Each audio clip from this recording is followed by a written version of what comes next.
Hoje a nossa live é uma live muito especial. A gente vai receber aqui, né, em razão do 14 de março, do 14M e do 8M, né, a gente vai receber a Simone. Simone é uma grande companheira, nós dividimos o mesmo coletivo, inclusive no PSOL, a Insurgência. Né, estou vendo aqui a galera entrando. Boa noite, Rodrigo. Rodrigo Barros, servidor. Nadier, Tassiane. Né, obrigado. Boa noite a todos. Vamos deixando a galera entrar aqui um pouquinho. João, boa noite, tudo bem, João Milton? Mirla, boa noite. Né?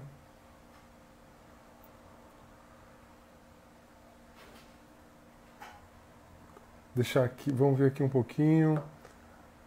Boa noite, gente. Gente, como todo mundo sabe, né, que acompanha a gente, bom, o 14 de março é uma data muito triste para nós, né? É a data do assassinato de Marielle e Anderson. E em razão do transcurso dos 3 anos, né, desse assassinato, o assassinato, né, de Marielle e Anderson, a gente vai fazer essa semana e na semana seguinte, né, um debate. Oi, Simone, tudo bem? Oi, Renato, tudo bem? Tá me ouvindo? Tô ouvindo bem. Estava aqui explicando Ah, que para bom. a galera, né, o tema da nossa live. Né? Semanalmente a gente faz um bate-papo toda segunda-feira, às 19, 19 e pouquinho, um bate-papo de uma hora e pouco, tá?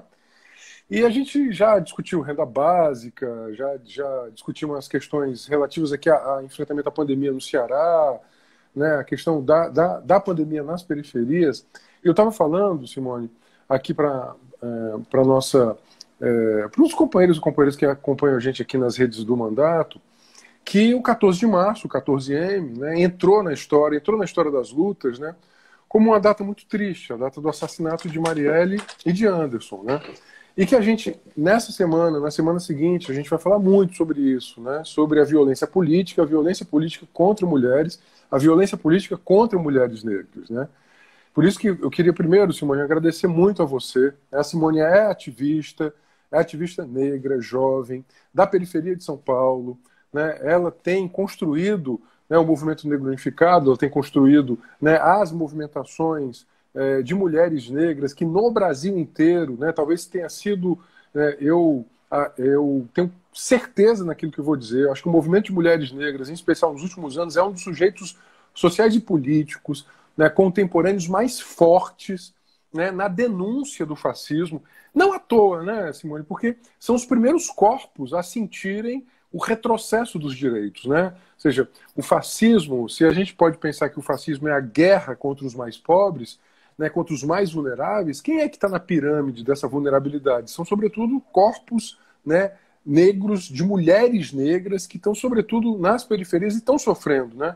Estão sofrendo com a pandemia, estão sofrendo com essa violência, né? Então, eu queria primeiro agradecer você, Simone. Eu sei que, né, a partir do 8 de março em diante, eu sei que tem muita movimentação, está acontecendo no Brasil inteiro. Aí em São Paulo não é diferente, ao contrário, né, para nós é muito importante, inclusive tudo que vocês estão fazendo aí, para nós é muito, muito relevante. Então, eu queria, minha primeira palavra é de agradecimento, né?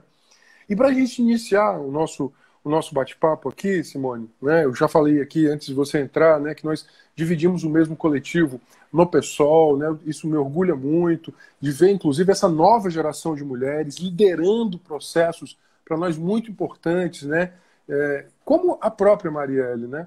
Eu fico sempre com o coração muito apertado para falar disso, né. Assim, Marielle, além de companheira de partido, é nossa amiga, né, amiga, companheira, né, e é sempre uma pessoa que guardava tudo que a gente queria, né, para a política, né?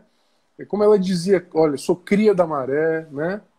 Ela dizia muito isso, né? Eu sou cria da maré, fez cursinho popular, né? Entrou na militância dos direitos humanos pelo cursinho popular, tornou-se militante socialista, escolhe o PSOL como seu partido, né? Se lança vereadora.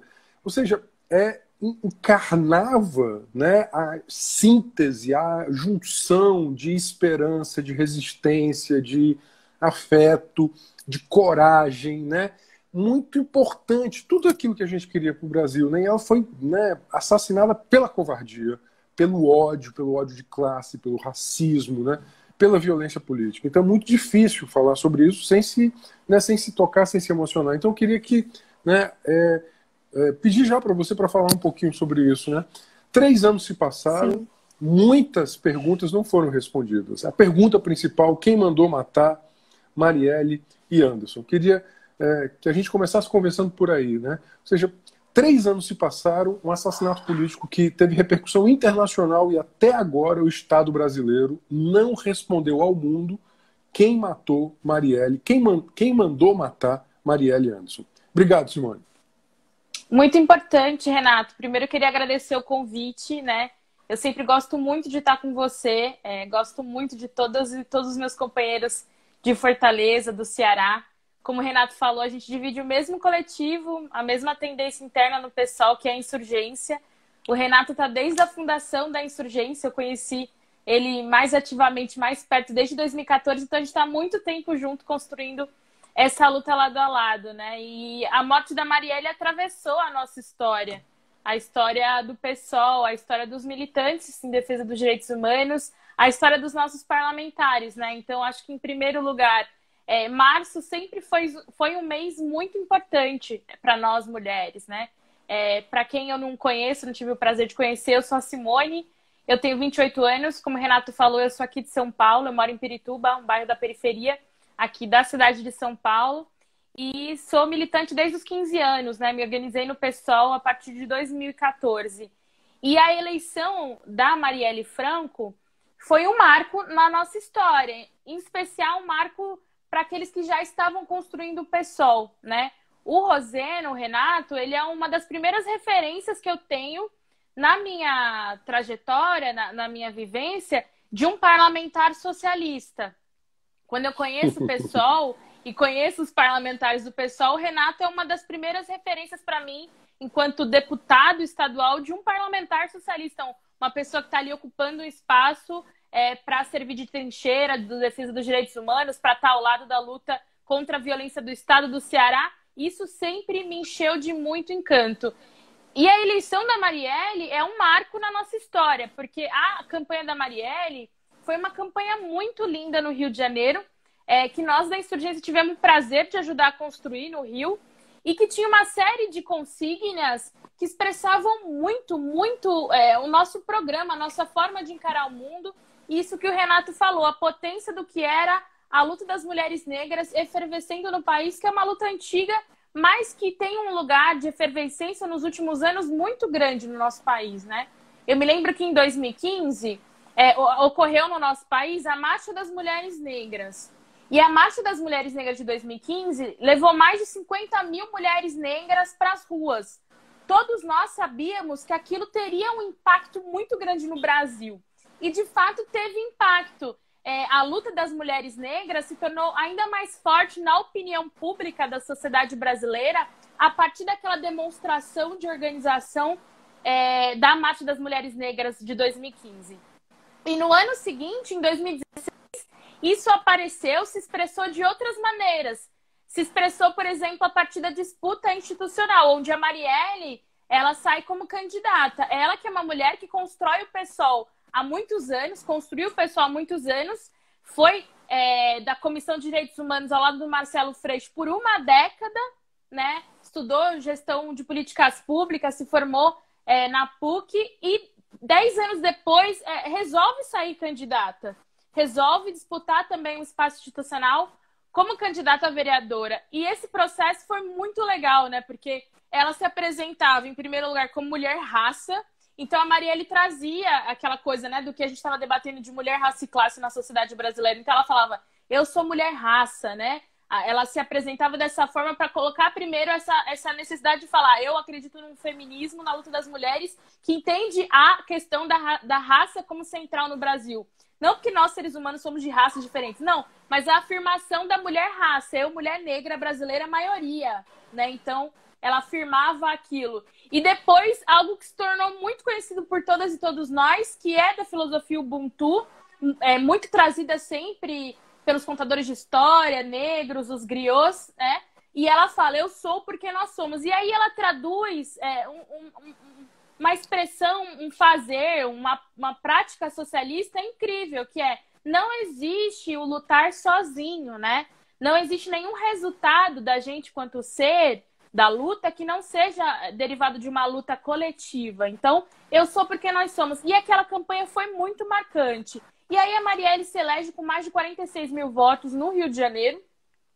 E aquilo, para mim, é um marco. Assim como a Thalíria se elege em Niterói, assim como a Áurea se elege em Belo Horizonte. E naquele momento o PSOL elege 3 vereadoras negras no Brasil. A Marielle, que foi eleita num contexto em que nós depois vamos vivenciar o golpe institucional no Brasil, vamos vivenciar um processo duro na conjuntura que vai fazer com que, no período em que ela estava exercendo como parlamentar, apesar de já o Rio de Janeiro ser um lugar que era de constante história de intervenção, quem sabe, né, o Rio sabe que o Rio tem...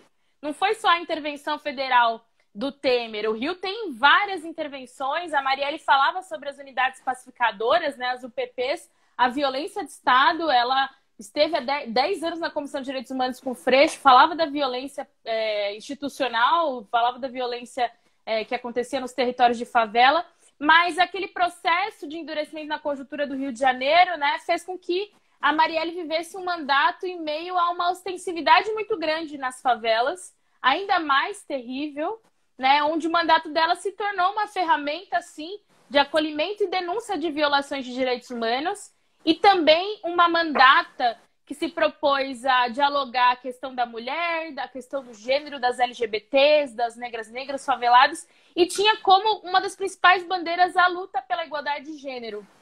Essa era a mandata da Marielle, né? E ela foi brutalmente executada em períodos em que ela estava em extrema atividade de março. Isso é muito duro para nós mulheres do PSOL, para nós mulheres feministas, socialistas do Brasil, porque nós estávamos ali no mês de luta das mulheres. A Marielle significava um avanço do que era a representatividade das mulheres na política institucional, e ela foi morta ali em março, né, Renato? O último discurso da Marielle foi sobre o 8 de março, foi sobre a Semana da Luta Internacional das Mulheres. E ela foi brutalmente executada, não coincidentemente, durante o período em que ela denunciou crimes da intervenção militar no Rio de Janeiro, a intervenção federal. Não à toa, quando ela iria presidir a comissão de investigação da intervenção, e no momento em que estavam acontecendo mudanças concretas a partir desse espaço de luta que era mandato da Marielle, a partir do que era esse processo de luta da militância do Rio de Janeiro, que se via representado nela, né? As mulheres, acho que todo mundo se via representado. E talvez eles não entendessem o tamanho do que tinha acontecido ali no Brasil com a presença da Marielle naquele espaço. E aí a morte dela nos indigna muito. Simone, tem muita gente entrando aqui, eu queria agradecer muito. Boa noite, gente. O Eduardo Africano. O Eduardo Africano é um poeta da Quebrada, aqui de Fortaleza. Legal. Ele fez uma poesia muito legal a partir de um trabalho nosso, aquele nosso trabalho sobre a denúncia da morte dos jovens, né? O Trajetórias Interrompidas. O Eduardo escreveu uma poesia super bonita, né? E aqui também está uma referência super importante para nós no Brasil inteiro, que é a Zuleide. A Zuleide é do Cariri, é do Movimento de Mulheres Negras, é do PSOL e da Resistência, né? Para nós, ela já esteve aqui conosco já esse ano, e para nós tá aqui novamente, acho muito, muito legal, né? Tá aqui conosco. Bom, tem muita gente aqui, né? O João, bom, Benedita, João Milton, né? O vereador Júlio Brise, né? A Alana, Felipe. Bom, muita gente. Agora eu queria pegar aqui. Tem muita gente, inclusive, aí de São Paulo, né? O Eric do Capão Redondo. Tem uma coisa que eu acho que você própria, né, não sabe. Eu nasci em São Paulo, né? Eu sou filho de imigrantes nordestinos, né? Meu pai e minha mãe são do norte do Ceará e foram para São Paulo. Então, um pedaço na minha primeira infância, eu circulei ali na Zona Sul, né? Da Capela do Socorro para lá, né? Então, por exemplo, quando ele falou aqui do Capão Redondo, por exemplo, o Jardim Vaz de Lima foi onde eu passei ali a primeira infância. Então, aquele pedacinho ali do Jardim Vaz de Lima, né, tá na minha memória ali da primeira infância. Claro, vim para cá, né, quando meus pais voltaram, tinha 9 anos, mas eu tenho esse pé ali, ali nessa região que o Eric aqui falou do na Capão. Zona Show. Na Zona Na Zona isso. Show. Isso, isso. Bom, Salve, Eric. isso, o Eric está aqui, tá o Eduardo, está aqui, Zuleide, legal. Agora eu quero pegar um pedacinho da Leda do MNU, colocou um tema que assim, você teve o assassinato físico e você teve o assassinato social e político. No dia seguinte ao assassinato, na verdade, 2 dias depois do assassinato, né, depois que aquela comoção inteira, assim, eu me lembro assim que eu divido muito isso porque eu acho que não tem como, né, não tem como a gente raciocinar muito. É melhor dividir as emoções do que a gente, né? O que aconteceu? A gente era 21 horas, a gente recebeu a notícia. Imediatamente eu fui para o Rio, né? Porra, assim, era um negócio absurdo. E ali na cena, havia uma condensação de muita indignação e de muitas, né? Ou seja, era a compreensão de que a violência política do Brasil tinha voltado com muita força. Porque o Brasil sempre foi muito violento, né? O Brasil sempre foi muito violento. Então, assim, ali tinha uma condensação, ali naquela praça, né? Esperando, inclusive, o corpo da Marielle do Anderson, tinha essa compreensão. A violência política, o fascismo, né? Tinham voltado com muita força. Era como se fosse o início de uma era que a gente está vendo o que está dando agora, e uma era que a gente quer que termine, né? Quer que termine, a gente quer superar isso. E na sequência, além do assassinato físico, você teve o assassinato político. Qual é? Aquele monte de fake news querendo justificar o assassinato, ou querendo difamar, caluniar, né, e tal. Então, assim, toda vez que alguém pergunta assim, mas qual foi o motivo? Né, as pessoas às vezes me questionam, eu disse assim, foi ódio. Foi ódio. O Brasil de 2018 não comportava uma mulher, né, negra, favelada, da maré, politizada, que fez, né, graduação, mestrado, né, que casou com outra mulher, né, e que ocupava lugares que eram lugares, sobretudo brancos, sobretudo ricos, sobretudo conservadores, sobretudo heteronormativos, sobretudo concentradores. Né? Então foi o ódio, né, que se canalizou ali. E esse ódio era tão grande que não bastava despedaçar o corpo, porque o corpo foi despedaçado. Né? O ódio era tão grande que ele se fez, inclusive, como calúnia, ele se fez como, né, difamação. Né? Esse ódio era muito grande, que é o ódio aos de baixo. Né? Você falou uma coisa que eu acho super importante, a junção de classe, raça e gênero. Né? Isso para nós, para nossa tradição, é muito, muito importante. Para entender o Brasil, tem que entender que só dá para entender o Brasil entendendo que essa classe trabalhadora ela foi fundada a partir, sobretudo, do processo de escravidão e da resistência à escravidão. Então não dá para separar classe e raça. E não dá para separar que nesta classe a maioria é de mulheres que seguraram o país no braço, como diz a Elza Soares. Né? Carregam o país, literalmente carregam o país no braço. Né?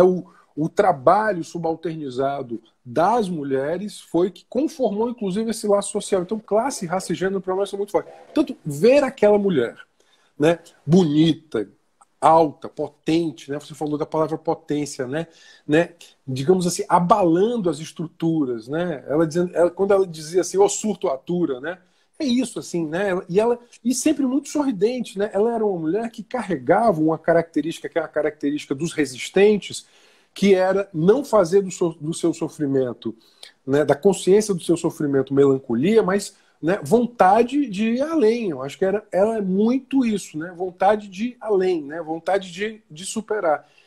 E para mim, assim, uma das coisas mais terríveis, assim, eu perdia completamente, ainda perco, né, o sentido quando eu vejo, por exemplo, essas fake news, assim, né, eu vou muito para cima, né? Porque é de fato a parcela mais odiosa da história do Brasil, que está ali, né? Aquela história do ódio aos de baixo, né?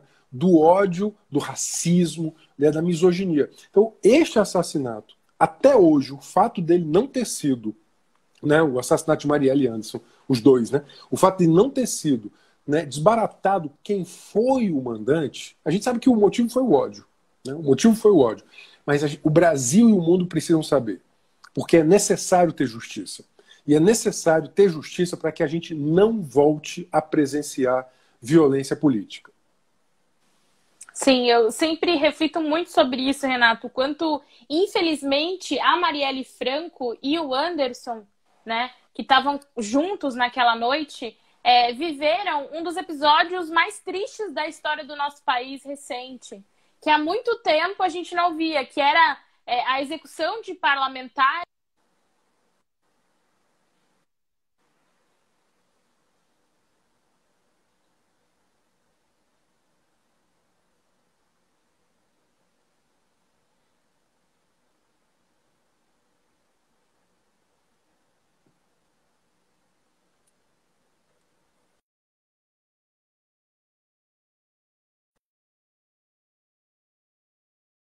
Que não dá para normatizar.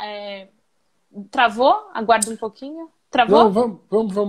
É a Foi o internet. Renato que travou? Foi a minha internet. A minha internet aqui ela tem humores. Assim, parece que quando eu falo de forma mais veemente, ela carrega demais. Acontece muito isso. Quando eu fico muito emocionado, ela descarrega. Eu acho, tenho uma relação com a minha internet aqui. Mas, por gentileza. Infelizmente, a execução da Marielle foi a demonstração do que a gente estava vivendo no Brasil, né? E a vida, ela pagou com a vida esse processo que a gente vive. E é fundamental para que a gente possa ressignificar, para que a gente possa lutar por um novo marco de país, que a gente descubra quem mandou matar a Marielle. Porque a morte da Marielle, ela escancara para o Brasil e para o mundo o que significa você matar uma parlamentar eleita, né, com mais de 46 mil votos, na democracia. Além disso, você falou que quando a Marielle morreu, você foi para o Rio, por exemplo. Eu estava no Fórum Social Mundial, que é um dos maiores fóruns da Bahia, em Salvador. Ano, né? Isso. Eu estava em Salvador. Né, existiam outros, por exemplo, tinham assessores da Marielle em Salvador. Então, era um mandato dinâmico a serviço dessas lutas. E vejam, eles não tiveram sequer nenhuma preocupação em executar uma parlamentar no momento que tinham defensores de direitos humanos de todo mundo no nosso país. Então, mostrou o quanto nós não temos uma democracia completa, que é algo que a Marielle já falava, não existe a democracia para aqueles que são negros, favelados, mulheres, aqueles que são considerados inferiores, que não podem estar no espaço de...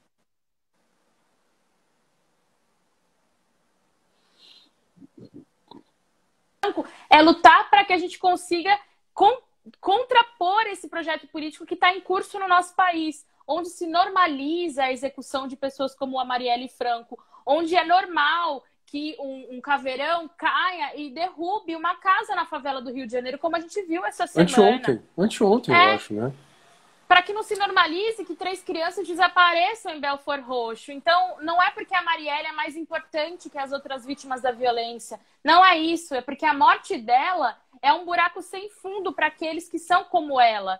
A morte dela é porque ela lutava contra a violência que os seus semelhantes viviam. E ela pagou com a vida. Ela pagou com a vida essa execução. Ela pagou com a vida esse momento terrível que a gente vive. Então, eu falo que é muito importante para todos que sonham num novo marco civilizatório que a gente saiba quem mandou matar a Marielle. É simplesmente um dos maiores crimes políticos da nossa geração. Isso. E não existe seguir um novo caminho, uma nova trajetória que não passe por revelar ao Brasil quem mandou matar a Marielle Franco e o Anderson Gomes. E também que não passe pela defesa da memória e do legado político do que ela significou. Uma luta muito coletiva, como você bem disse. Né? É fundamental que a gente combata toda a forma de deturpação da memória da Marielle. Aqueles dias que seguiram depois da morte da Marielle foram muito terríveis. Existiam todas as formas de descaracterização do que era a trajetória da Marielle Franco, porque exatamente era tão cruel, né, Renato, que eles fizeram todo o caminho das fake news que eles fazem com jovens negros na periferia ao dizer que cancelaram o CPF. Você que está aí junto com as mães vítimas de violência do Estado de Fortaleza, sabe como esse é um recurso constantemente usado para dizer que existem corpos matáveis, né? E nem que fosse um jovem negro que estava em situação de crime ou de cárcere, não merece morrer pelas mãos da violência. E quando a Marielle morreu, tentou-se fazer todo tipo de descaracterização para dizer que ela era um corpo matável. E é sobre isso. Existem no Brasil corpos matáveis. Corpos de mulheres negras, crianças faveladas, homens trabalhadores negros, homens indígenas, defensores de direitos humanos, aqueles que são considerados corpos matáveis. Então, o que a gente vê depois da morte da Marielle, na tentativa de descaracterização da história dela, era tentar convencer a sociedade brasileira que aquele crime não era um escândalo, que aquilo era normal, que era possível matar uma parlamentar por 46 mil votos, afinal, ela era um corpo matável. Então, a narrativa que se seguiu era a tentativa de dizer que a Marielle era um corpo matável como o nosso, daqueles que são periféricos e favelados no Brasil.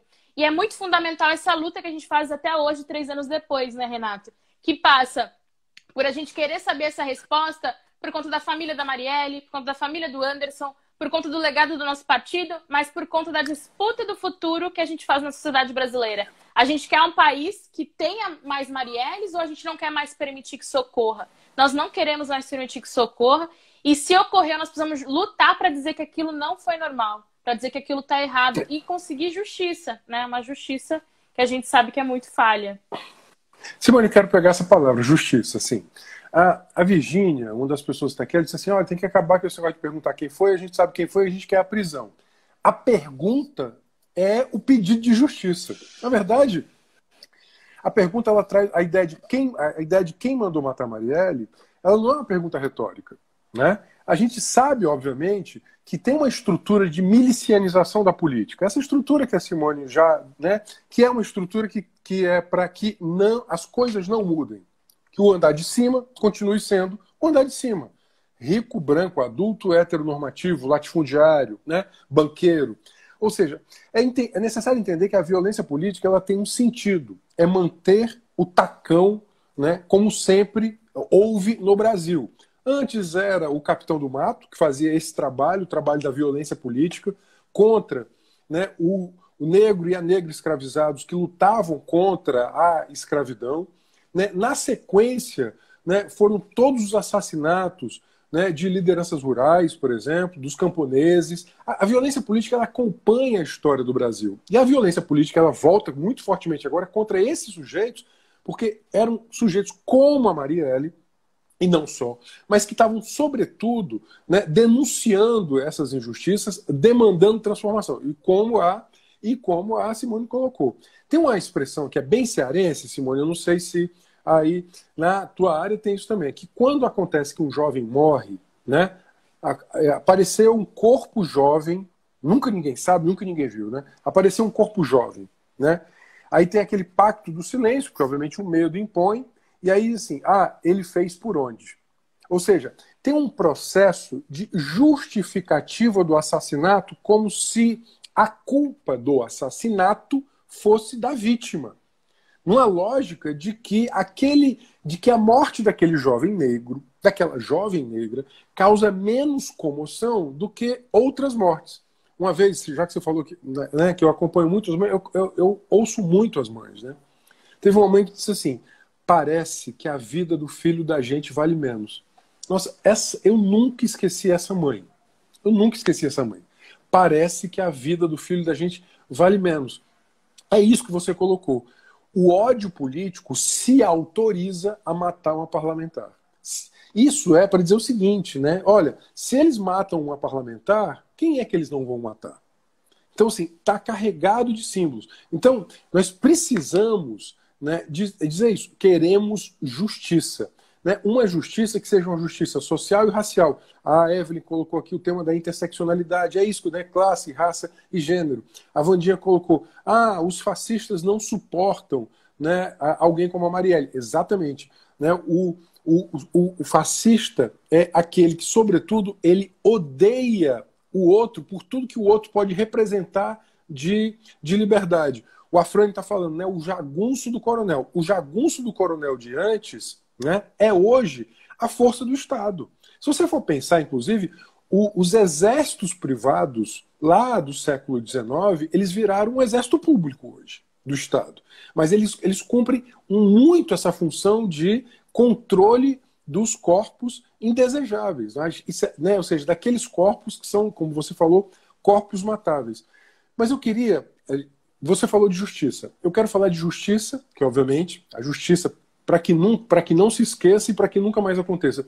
Uma vez eu me emocionei muito com as mães que perderam os netos e filhos na ditadura, na Argentina, elas diziam assim: não esqueceremos, não nos reconciliaremos com aqueles que mataram nossos filhos e não perdoaremos. Veja, não era revanche, nem era vingança, era justiça. Quando elas dizem essas três coisas, não esqueceremos. Dizem assim: olha, essa dor é muito profunda para ser esquecida. Ela nunca será esquecida, né? É do luto que se faz essa luta. Não nos reconciliaremos, ou seja, existe algo que é inegociável. É inegociável. Não pode ser conciliado, não pode ser negociado, sob pena de você ser também assassinado junto, né? Tem um verso do Frei Tito cearense, Frei Tito, que é muito importante, né, para nós, que ele diz assim: é preferível morrer do que perder a vida. As pessoas não entendem esse verso. Ele diz assim: viver importa lutar. Viver importa lutar pela justiça. Então ele diz assim: é preferível morrer do que perder a vida, né? Então ele vai dizer isso: é necessário viver, né? E terceiro nós não perdoaremos, porque está na conta do imperdoável isso que foi feito, isso que é feito cotidianamente. Mas é necessário olhar o futuro. A Helena perguntou uma coisa assim que eu queria muito, a gente já atravessou aqui a nossa primeira meia hora, eu queria muito conversar sobre o futuro também. A Helena pediu que você comentasse, eu sempre disse isso, né, assim que teve um dia, assim que teve o assassinato, né, eu me lembro que depois do funeral, alguns de nós, né, nos sentamos assim. Eu me lembro demais do Léo, o Léo que você conhece, o Léo, ele disse assim: foi a nossa primeira companheira da nossa própria geração que morreu em combate político. Ele dizia assim: por quê? Ela morreu por causa da política, ela morreu num crime de ódio político contra ela. E ele perguntava: será a última? Porque essa pergunta era uma pergunta muito dura para nós naquele momento, né? É o seguinte: no mesmo dia todo mundo tinha caído a ficha do que tinha acontecido. E, né, todo mundo, as fichas foram caindo na mesma hora, e depois o Brasil inteiro, o mundo inteiro, é isso. E naquele momento tinha outra frase também, que Marielle tinha virado profecia. Que, ao contrário de silenciar Marielle, milhões de Marielles podiam ter surgido. E eu vi muito isso. Assim, teve uma vez, eu fui para um assentamento rural, Quixadá, sertão central do Ceará, e lá tinha um grafite da Marielle. Sertão central do Ceará, era assentamento Canaã, sabe? Acho que a Marielle nunca deve ter vindo a Quixadá, né, ao assentamento Canaã, mas estava lá no assentamento Canaã, estava lá um grafite dela na escola do campo, na escola do assentamento, e feito pelas meninas do assentamento. A gente acompanhou aqui muitas, né, meninas nos processos de violência. E a gente utilizava um método que era, sobretudo, mostrar, né, no método de diálogo com as meninas, era mostrar figuras de mulheres. Então tinha, né, várias feministas negras da história, né, ou então figuras da história do Brasil, Teresa de Benguela, sabe? Várias, né? E aí a figura da Marielle era a figura que mais era facilmente identificada pelas meninas. E a gente perguntava: por quê? Você conhece a Marielle? Ela disse: não, ela parece comigo. Eu achei essa resposta uma resposta, gente, absolutamente potente. Ela parece comigo. Isso, ela parece a menina que está ali, na periferia de Fortaleza. E isso é super potente. Então, assim, foi quando, inclusive, eu entendi a profecia, né? A coisa, né, de que ela virou semente. Eu queria muito que você falasse isso. O que é Marielle profecia, Marielle semente? Eu acho que eles não tinham dimensão, Renato, assim, do que significava a Marielle. Primeiro que, dentro de um aspecto anterior, a Marielle significou muito, muito para a esquerda. A eleição em que a Marielle foi eleita já foi muito impactante. A campanha da Marielle foi impactante. Entre nós, mulheres negras, entre a esquerda, entre o PSOL, a eleição da Marielle já era algo grandioso. Ela teve mais de 46 mil votos no Rio de Janeiro e ela passou a ter um mandato muito importante na história do nosso país, né? Por tudo que se propôs àquela mandata, né? Então, no momento em que a Marielle é brutalmente executada, primeiro, eles não imaginavam que aquele corpo considerado matável era um corpo que teriam pessoas que se indignariam por sua morte, porque corpos matáveis são corpos que não têm justiça, são corpos que não tem pessoas que vão lutar para dizer que aquilo é errado.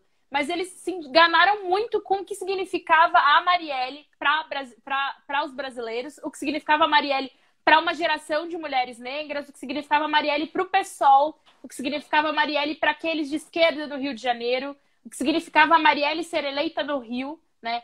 No momento em que a gente tinha um processo de crescimento da esquerda no país. Então, quando a gente diz que a Marielle virou semente, é porque a partir do momento que a gente se indigna pela morte da Marielle, aquele luto ele se torna um luto muito coletivo. E a indignação também se torna muito coletiva. Eu me lembro que na manhã seguinte à execução da Marielle, eu estava em Salvador, como eu disse para você, eu estava passando pela Praia Vermelha e tinham pichações sobre a Marielle. Existia uma indignação no dia seguinte ao assassinato de uma mulher negra, né, que foi eleita. É muito impactante no Brasil que eles se esquecem que nós somos maioria e que ao encontrar o nosso semelhante, a gente se vê.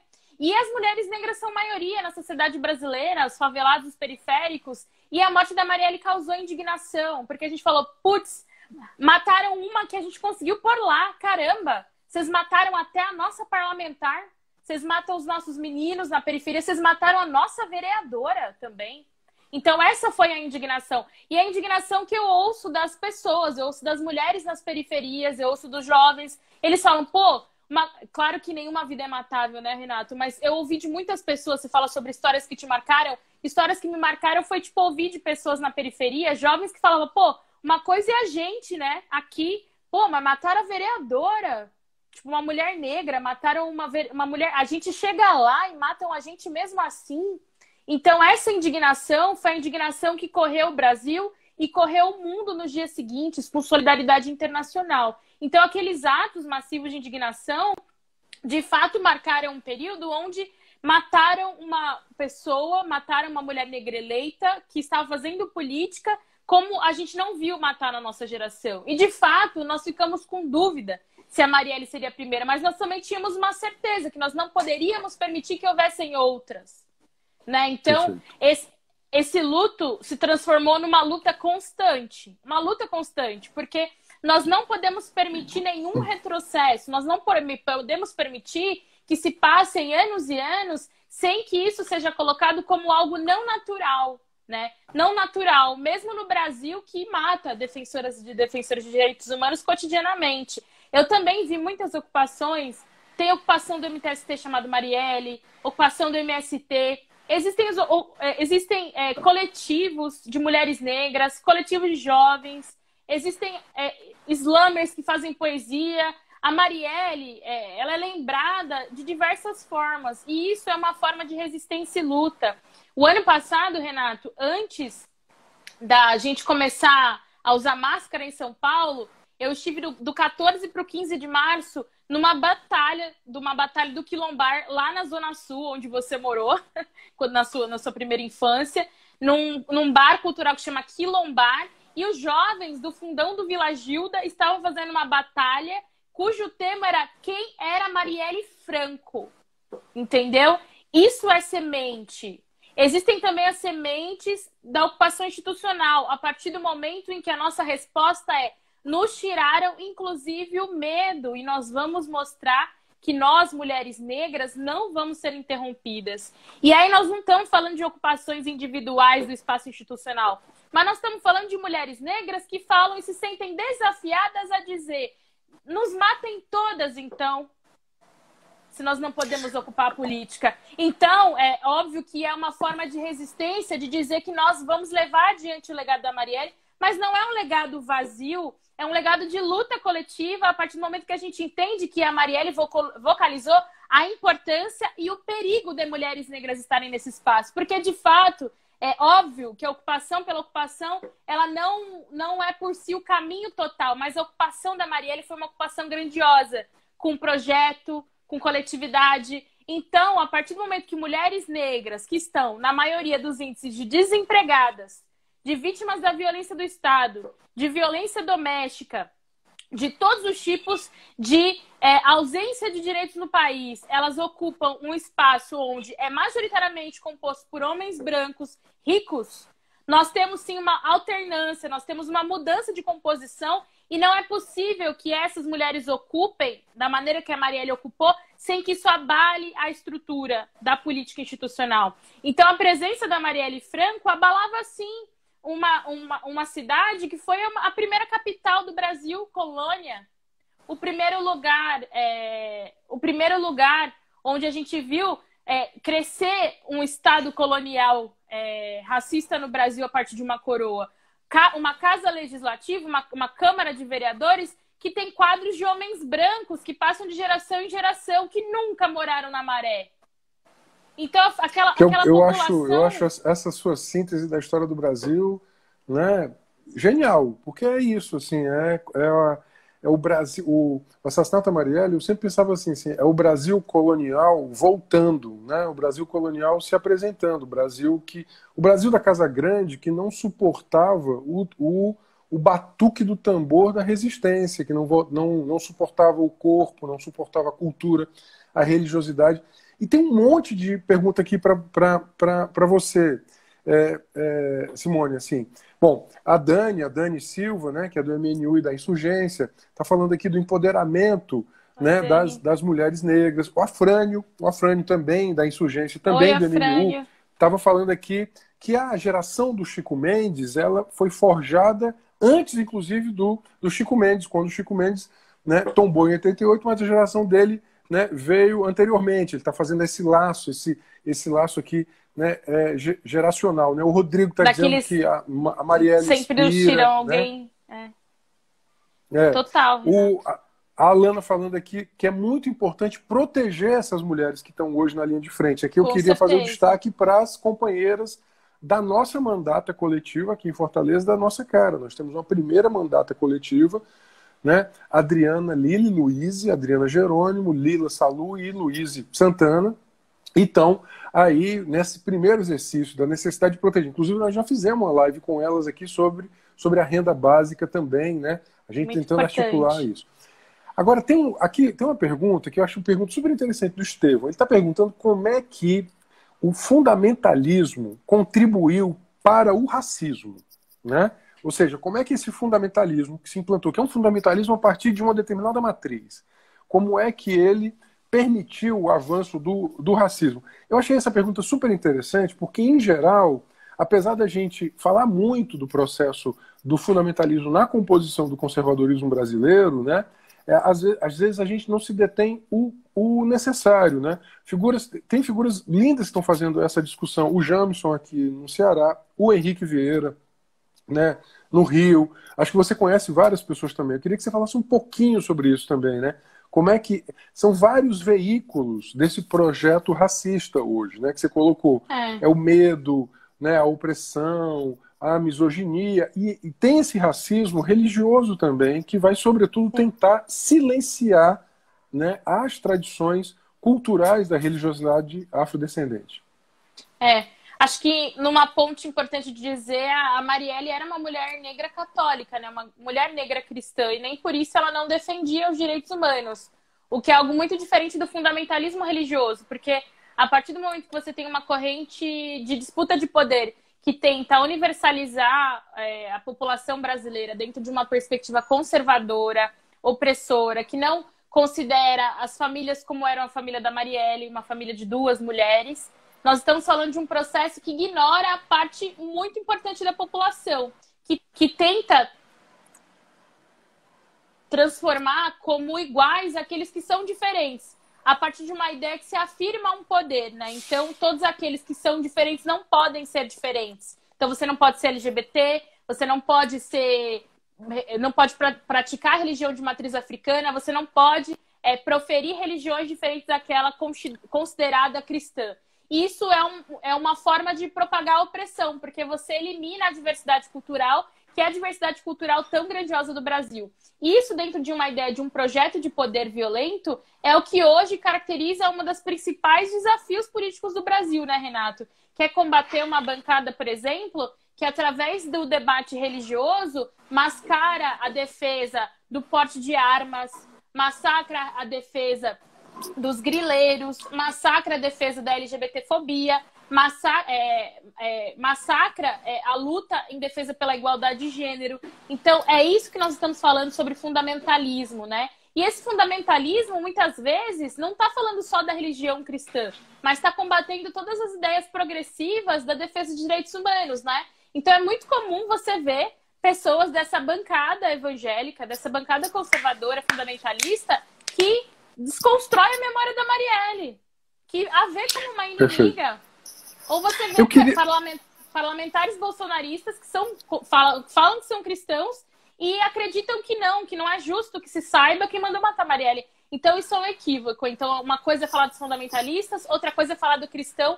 A Marielle era cristã e esse tipo de cristianismo eu acredito e apoio. Mesmo sendo uma mulher que profetiza a religião de matriz africana. Porque é sobre lutar em defesa dos direitos humanos e é sobre a gente poder ter essa pluralidade da fé sem que isso signifique a gente perder a nossa própria vida, né? Esse assassinato de reputação, essa é talvez uma das expressões mais covardes do poder. O poder em geral, esse poder injusto, né, esse poder que a gente está denunciando, ele é um poder, sobretudo, muito covarde. Aí eu queria que, né, a gente já está aqui, né, para os 20 minutos finais, eu tinha duas coisas ainda para perguntar para você. Uma era sobre o nosso... Né, nós temos uma agenda, os mandatos do PSOL, né, o mandato da nossa cara, né, a mandata da nossa cara também entrou com um projeto de lei, nós também com um projeto de lei do 14 de março como um dia de combate à violência política contra as mulheres. Essa tem sido uma agenda nacional, uma agenda de vários mandatos, não só do PSOL, mas sobretudo do PSOL, tem, né, demarcado isso, ou seja, dias de memória, mas também dias de luta, né? Ou seja, colocar isso nos nossos calendários. Queria, né, você colocasse um pouquinho sobre isso, essa agenda que foi batizada de Agenda Marielle Franco, inclusive, né? Legal. Uma agenda de vários projetos, que é essa chamada Agenda Marielle Franco. Mas eu queria te perguntar, já para o final, para você discorrer um pouco mais, veja, muita gente, inclusive gente, digamos assim, progressista, às vezes acha, né, num viés muito economicista, que as lutas contra as opressões são lutas, digamos, fragmentadas, né? Eu tenho dito assim, olha, classe, raça e gênero são expressões do ser social. A gente junta tudo, a gente olha todo mundo, a gente, né, o ser humano é esse. Não é luta identitária. Para nós é a luta por um outro modelo de sociedade, porque quando a gente está lutando contra o racismo, a gente está lutando contra o capitalismo racista. Porque o capitalismo que existe, ele não é outro, né? Por exemplo, quando a gente luta contra a homofobia, a gente está lutando contra a sociedade homofóbica, que é esta sociedade. Quando a gente luta contra a sociedade patriarcal e machista, a gente está lutando contra esta sociedade, que ela é uma sociedade que, obviamente, né, resguarda a uns muitos privilégios e a milhões, né, condições subhumanas. Eu queria que você falasse um pouquinho disso. Nós hoje aqui estamos com muita gente da insurgência assistindo aqui, né? Aqui tem o Gabriel, da insurgência salve, do Cariri, salve. a Alana, eu já botei aqui. Deu um monte de gente aqui. E a Lara, né? A Lara que inclusive colocou aqui o tema do nosso PL. Eu queria que isso para nós é muito caro, né? Para nós, inclusive aqui no Ceará, né, no Brasil, em que o trabalho de negritude tem sido um trabalho super importante para nós, prioritário, e para nós é muito importante reconhecer isso, ou seja, nós estamos, sobretudo, compreendendo que ser socialista deste lado do Atlântico, né, impõe necessariamente ser antirracista. Não é possível, inclusive, estar no Brasil, nesta nação afro-ameríndia, porque o Brasil é uma nação afro-ameríndia, e não dá para ser de esquerda e não dá para ser socialista sem não colocar o tema do racismo como um tema estruturante da nossa agenda política. Eu queria que você comentasse isso para a gente. Com certeza. Acho que, em primeiro lugar, né, essa iniciativa da Agenda Marielle Franco é uma iniciativa muito linda do Instituto Marielle Franco, que faz um trabalho de memória, né, que é idealizado pela família da Marielle Franco, a Marinette, o Antônio, a Aniele, a Luiara, que é um papel fundamental, e eles fizeram esse trabalho de sistematização porque tem a ver com o debate de qual ocupação a gente quer fazer. não é apenas... não basta ser mulher, não basta ser negro, não basta ser parlamentar para dizer que você está defendendo as ideias da Marielle. Existe um programa ali que fazia da Marielle uma mulher socialista, uma mulher defensora de direitos humanos. Então, essa agenda é um comprometimento concreto de que as pessoas, mais do que reivindicar a Marielle, vão levar à frente esse legado, né? Então, esse projeto, ele se dispõe a... Você defende o legado da Marielle, então você pode replicar a formulação política que ela fez de vida. E esse pacote é muito importante para a gente mostrar quais eram as reivindicações e mudanças concretas que podem ser construídas e conquistadas e vão melhorar a vida cotidiana da população em cada uma das cidades e estados, né? Então, a Agenda Marielle, por exemplo, tem a questão do dossiê mulher. Pra vocês terem uma noção, não existiam dados de mulheres para fazer política pública no Rio. E a Marielle conquistou o dossiê mulher, né? Então, é uma das coisas, né? Então, essa é uma forma concreta de dizer, além de gritar Marielle vive, Marielle presente, nós vamos levar à frente o legado dela com propostas concretas que têm a ver com o projeto que a gente defende. Isso é muito importante. Isso está sendo levado por diversos parlamentares do Brasil. Sobre a questão de gênero, raça e classe, nós estamos falando de um Brasil que tem mais de 132 anos de falsa abolição, né, Renato? A gente, no dia seguinte, lá em maio, não estávamos empregados, não tínhamos terra, não tínhamos pão, tínhamos violência e estávamos jogados à nossa própria sorte. E tudo isso depois de mais de 4 séculos de trabalho forçado, escravização, estupro, violência, onde os nossos antepassados foram tirados de sua terra. Somado a isso, aqueles que já viviam aqui, que são nossas irmãs e irmãos indígenas, foram desapropriados, foram estigmatizados, foram diminuídos, animalizados também e também não tiveram nenhuma possibilidade de cultuar no nosso país a sua forma de viver, o seu próprio bem viver. Então, quando a gente fala de Brasil, quando a gente fala de América Latina, é isso. Nós temos que lembrar de Lélia Gonzalez, que falávamos que éramos americanas. Né? Nós temos que lembrar do que forma o nosso país. A gente tem que lembrar do que é a colonização. Então, se a gente se diz socialista brasileiro, se diz socialista na América Latina, nós temos que olhar para os nossos processos aqui. Sim. A gente tem que olhar o que a Revolução Haitiana significou de medo para os colonizadores, para os poderosos no Brasil. Os jacobinos negros. Que tinham medo que a gente fizesse a nossa própria libertação. Que tinham medo das revoltas. A abolição ela não veio sem resistência. Houveram rebeliões, houveram quilombos, houveram aldeias, houveram espaços de resistência onde negros e indígenas estavam juntos. Existem as favelas, as periferias, do que nada mais são do que aglomerados de pessoas que resistem para ter um teto, para ter uma moradia. Então, se a gente quer falar de dias melhores, de dia de liberdade, de dias de direito, nós temos que falar com essa maioria, com essa composição. E a classe trabalhadora brasileira, gente, tem cor, tem raça, tem gênero. 56% da população brasileira é negra. 25% são mulheres negras. Então, nós somos literalmente a maioria. E se nós, que somos a maioria e que estamos nos espaços de ausência de direitos, conseguimos, a partir da nossa própria experiência e revolta, pensar como poderia ser diferente, porque cada pessoa na periferia, ela reconhece os problemas, né? Ela analisa criticamente que poderia, ela sonha com mudanças. E se essas pessoas não puderem dizer quais mudanças elas sonham, que mudança nós vamos estar provocando? Para a vida de quem? Então, é fundamental que esses sejam os sujeitos que vão pensar a mudança.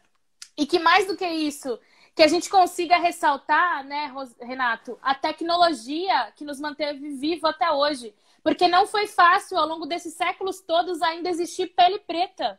Porque a tentativa era de branqueamento, era de miscigenação, era de apagamento histórico e nós estamos de pé. Então, nós precisamos, mais do que falar da necessidade da gente estar ali fazendo a política, nós temos que dizer qual foi a tecnologia que nos manteve vivos. A resposta está nos nossos métodos de sobrevivência, na tecnologia, nas artimanhas que nós tivemos para sobreviver, na forma com que a gente conseguiu manter vivo, por exemplo, aqui, processos religiosos que foram dizimados em África, que foram as religiões de matriz africana, sim, que a gente consegue, a partir de um outro processo da colonização tão terrível lá quanto aqui. A gente precisa dizer que tecnologia foi essa em que a gente conseguiu compartilhar o pão no morro, em que a gente conseguiu ter água no feijão, que a gente conseguiu montar barraco, que a gente conseguiu deixar viva comunidades tradicionais, comunidades indígenas, comunidades quilombolas.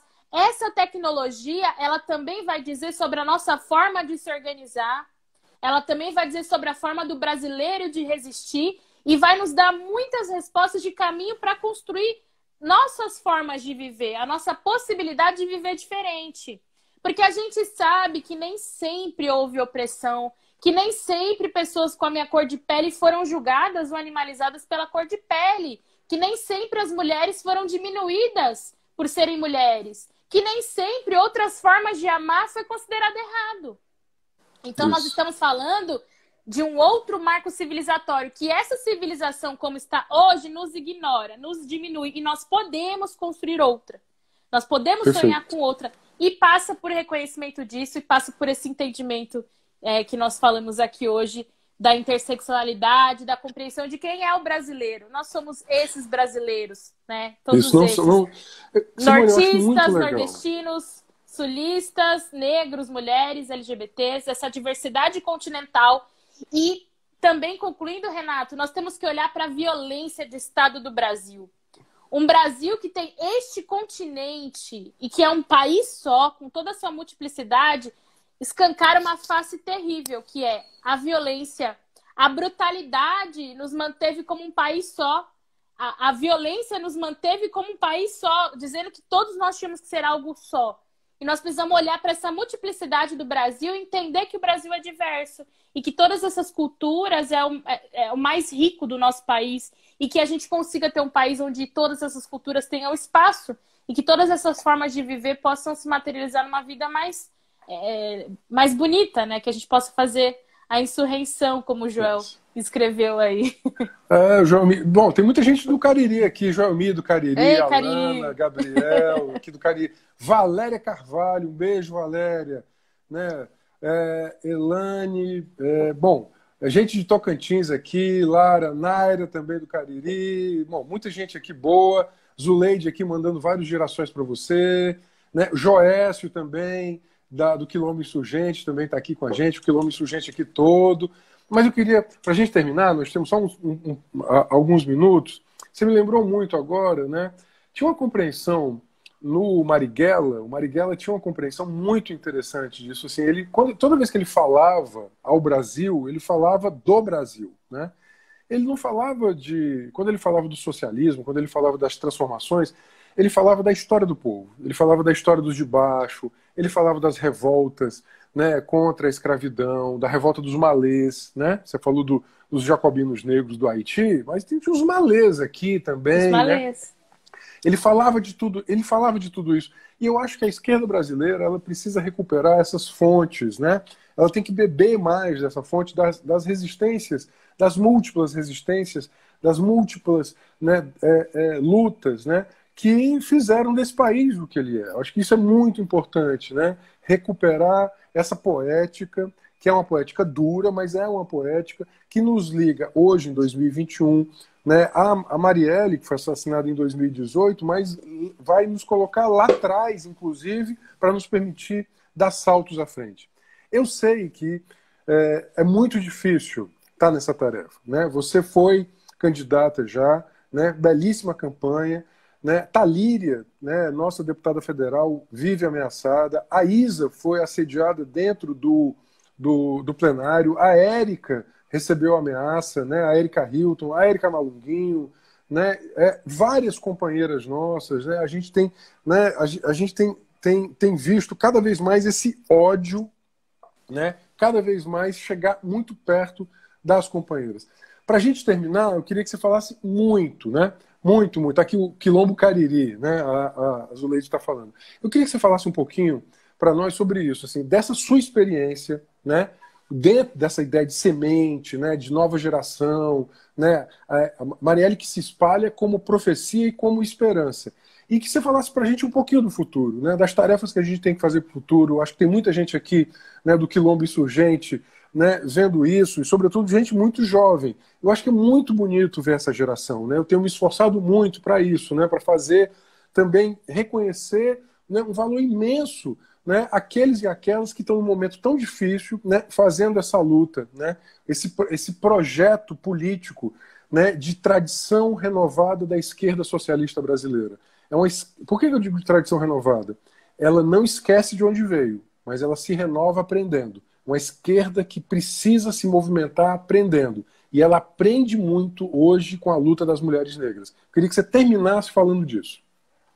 Acho que, em primeiro lugar, assim, uma coisa que eu acho fundamental é que a história de direitos no Brasil, de conquista de direitos, de avanço de coisas que foram concretas, fundamentais na vida da população mais pobre, ela é uma luta daqueles que lutam e conquistam. Então, é fundamental que a nossa geração entenda que a melhora, ela só vem a partir do momento que a gente impunha um processo de luta coletiva por aquela mudança. E que, se nós temos ideias de mudança, existem também aquelas e aqueles que se organizam do outro lado do combate, né? Para cada um de nós que lutamos, existem outros que lutam por um outro projeto que passa pelo nosso extermínio, que passa pela nossa ausência de direitos, que passa por uma condição de vida muito ruim para o nosso povo. Então, a partir do momento que eles se entendem enquanto coletivo, coletivo de privilegiados, de poderosos, de famílias que sempre tiveram à frente do Brasil, da nação que eles constroem, nós também precisamos nos reconhecer como coletivo, como povo que passa pelas mesmas situações, como povo que descende de histórias parecidas e comuns. E essa indignação, ela é a potência fundamental disso que você fala sobre semente, né, Renato? Eu acho que todos nós estamos aqui construindo uma luta coletiva dentro de processos fundamentais para a mudança da história do nosso país. Acho que, em primeiro lugar, nós temos que entender, a minha geração, jovem, negra, periférica, que aquela luta construída por nossos antepassados não terminou ainda. Que muitos dos sonhos que eles sonharam ainda não estão concretos. Que muitos dos projetos, das ideias, do que o Movimento Negro Unificado formulou, do que os partidos de esquerda socialista brasileiros formularam, não chegou ao fim. E que é necessário que a gente entenda que a nossa geração precisa construir, sim, novas formas de lutar, novas formas de avançar. Mas nós temos que fazer parte de um processo de continuidade, onde a gente olha para o que aconteceu, a gente olha as conquistas que estão ainda vigentes, as conquistas que nós perdemos, a gente olha o que a gente não conquistou e a gente olha os erros que houveram para que a gente não cometa os mesmos erros e a gente também cria novas experiências. Mas nós estamos construindo uma luta antiguíssima. Nós estamos daquela vida para mudança radical da sociedade. Então, ser semente é sobre você saber que algo foi plantado na história. Ser semente é entender que a gente está construindo um projeto que se frutifica, floresce, cresce, se transforma e que o tempo todo precisa ser regado, que o tempo todo precisa ser adubado, que o tempo todo tem que ganhar novos sentidos. E é sobre isso, né? Quando eu fui candidata em 2020, Renato, foi um processo muito coletivo. E eu acho que nós temos que viver e encarar esses processos de disputa institucional de forma muito coletiva. Porque tem que fazer sentido para o projeto a nossa disputa. A nossa disputa, ela tem que ser parte de uma luta que é muito maior e que passa pela disputa hoje da institucionalidade também. Então, nós precisamos, sim, cuidar das nossas parlamentares eleitas. Porque não basta apenas elegê-las, quando a gente sabe que o sistema não foi transformado ainda, que a gente não vive na sociedade perfeita. Então, aqueles que a gente elege com esses programas, com essas ideias, vão ser extremamente bem mal vistos nesses espaços. Por isso, vão ser ameaçados. Né? A gente vive um contexto de endurecimento político. A gente vive um contexto de violência política. Então, é por isso, inclusive, que depois da eleição, eu me coloquei como grande parceira e aliada das mulheres negras eleitas, porque eu vou sim defender cada mandato, eu vou sim contribuir na minha luta, dos movimentos sociais que eu faço parte, para fortalecer essas mandatas em defesa dos direitos humanos, as mandatas em defesa das mulheres negras, em defesa das mulheres. A gente precisa estar ao lado e fortalecer esses projetos coletivos, né? E a disputa institucional passa por isso, né, Renato? Mas é um pequeno momento. Então, foi muito desafiador ser candidata no ano passado. Todos nós vivemos contextos de violência política ainda candidatas, nas ruas, fazendo campanha, no processo do que significa ser uma mulher negra e fazer campanha. Mas o que eu digo esses processos, eles são... a gente consegue passar por eles se ele for uma coisa muito maior do que a sua própria individualidade, a sua própria existencialidade. se for parte de um projeto coletivo, porque tem pessoas ali com você, né? E nós só estamos disputando dessa forma porque é um modelo de disputa institucional, mas nós estamos construindo lutas muito maiores. Então é fundamental que a gente, dentro do que significa nossos postos de trabalho, nossos lugares na sociedade, as coisas que a gente gosta de fazer, que a gente também possa doar parte do nosso tempo, da nossa luta para a construção coletiva. E que isso possa fazer mudanças concretas ao período que a gente vive. E que se a gente não possa ver hoje, a gente possa colher no futuro. Como você falou, essas várias revoltas, todas elas, colheram mudanças. O Quilombo dos Palmares foi um grande marco na história da civilização brasileira. A revolta dos malês foi um grande marco na história da Bahia. E os malês foram assassinados pelo Estado, porque se rebelaram. E assim foram as revoltas. Quilombo dos Palmares... E criaram toda a lógica de medo. Medo da cidade, das cidades que os malês se espalhassem ocuparam por todo o Brasil. O Quilombo dos Palmares foi combatido por anos. Foi combatido por anos o Quilombo dos Palmares. O quilombo que a Teresa de Benguela liderava foi combatido também até chegar ao fim.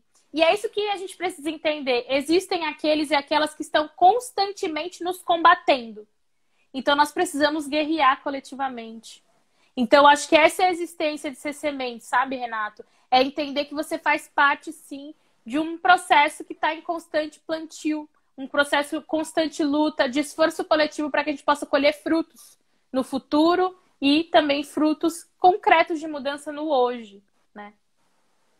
Beleza. Que lindo, Simone. Muito, muito, muito, muito lindo e muito forte, né? E é importante que a gente afirme nesse momento o respeito que a gente tem a todas as companheiras, mulheres negras que colocam sua vida, seus corpos nesse lugar, né? Eu queria muito, né, agradecer a você. Nós temos muita história, né? A Wanda está dizendo excelentes colocações. Zuleide está aqui, né, com o braço negro levantado. Né, o Joécio está dizendo que o Joécio e o Afrânio, né, nós temos que lembrar aquilo que nos une, né, o caldeirão aqui do Beato Negro Zé Lourenço também. O Ceará, né, tem uma data magna, que é do 25 de março, lembrando 1884, né, mas é muito importante, inclusive, a gente falar desse Ceará que, depois da proibição do tráfico negreiro, o Ceará acabou sendo a província que mais fez, né, tráfico interprovincial. Então, sim, é muito importante. Ele aboliu a escravidão 4 anos antes, mas porque, obviamente, houve um conjunto de revoltas, né, figuras como Zé Napoleão, né, são fundamentais nessa trajetória, né, toda essa trajetória que é uma trajetória que ela é muito importante, né, na luta, né, de negros e negras que até hoje, inclusive no caso do Ceará, atravessa, inclusive, o seu apagamento. Ah, não tem negro no Ceará, né? Veja aqui, né, todos os quilombos aqui que estão aqui, né, os aquilombados de hoje que estão colocando aqui a sua existência, a sua resistência, né, e obviamente a sua luta, o seu sonho, a sua participação. Então eu quero lhe agradecer muito. E para a gente terminar, a Joyce aqui está falando na luta, muita gente aqui está colocando gratidão, né? O Rodrigo, muita gente aqui falando. Legal. Eu acho que a gente podia terminar com a Conceição Evaristo, né?